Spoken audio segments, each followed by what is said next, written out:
Mandari NPM 42224 Prodi Pendidikan Biologi STKIP PGRI Rubu Enggau. Baiklah, saya akan menjelaskan materi tentang jaringan parenkim yang diampu oleh Ibu Reni Dwi Riastuti MPDSI. Nah, baiklah, saya akan memulai penjelasannya tentang parenkim.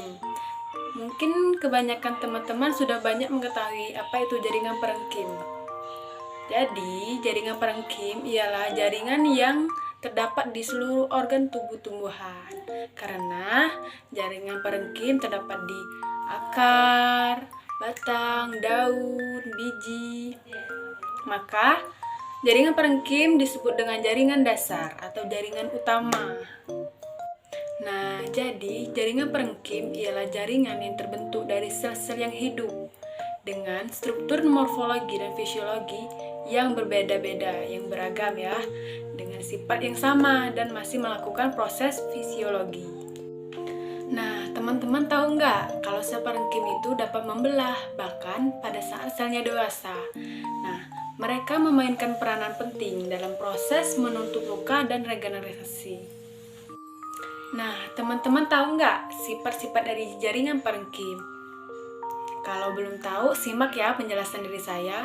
Nah, yang pertama itu yang sudah saya jelaskan tadi ya, sifatnya meristematik, artinya sifatnya tuh terus tumbuh dan tumbuh atau memperpanjangkan diri. Nah, ini terletak pada ujung akar dan ujung daun atau pucuknya. Itulah mengapa akar bisa memanjang, pucuk daun bisa memanjang, karena ada sifatnya meristematik.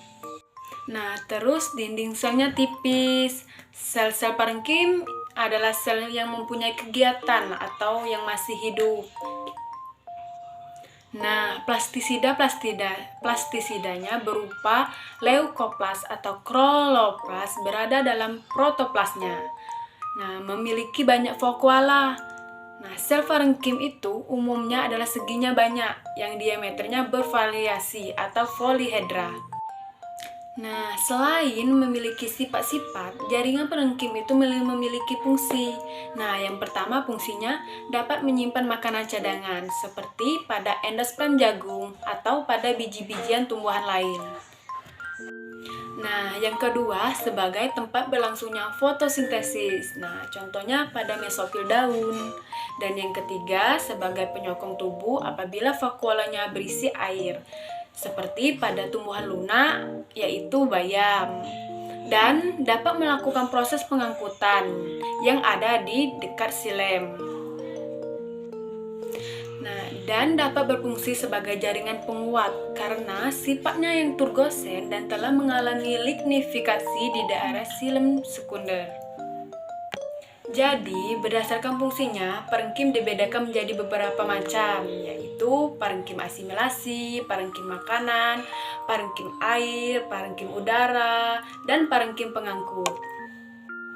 Nah, parenkim asimilasi menurut penelitian terdiri dari sel-sel yang banyak klorofil. Parenkim makanan memiliki plastisida amiplas yang berperan sebagai tempat penyimpanan makanan cadangan seperti karbohidrat, protein, dan lemak. Nah, letaknya agak lebih dalam dibandingkan dengan parenkim asimilasi ya. Contohnya pada akar yaitu umbi. Nah, terus parenkim air. Nah, parenkim air itu berfungsi sebagai jaringan penyimpan air yang terikat dalam vakuola dari sel-selnya secara aktif. Contohnya pada batang yang bersifat sukulen yaitu kaktus. Nah, selanjutnya parenkim udara. Nah, parenkim udara tuh memiliki ruang antar sel yang besar yang mengandung udara. Nah, contohnya pada alat pengapung tumbuhan dan tangkai daun kana sp. Nah, yang terakhir yaitu parenkim pengangkut. Nah, parenkim pengangkut itu tersusun atas sel-sel memanjang dengan terletak berdasarkan arah pengangkutan. Contohnya pada flom dan xilem.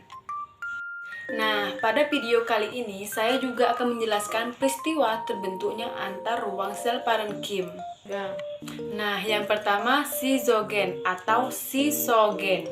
Nah, ini terjadi apabila sel-sel saling menjauhkan diri sehingga terbentuk ruangan di antara sel-selnya. Nah, yang kedua itu lysogen. Nah, terjadi apabila terdapat dinding sel atau beserta isinya yang mengalami pelarutan.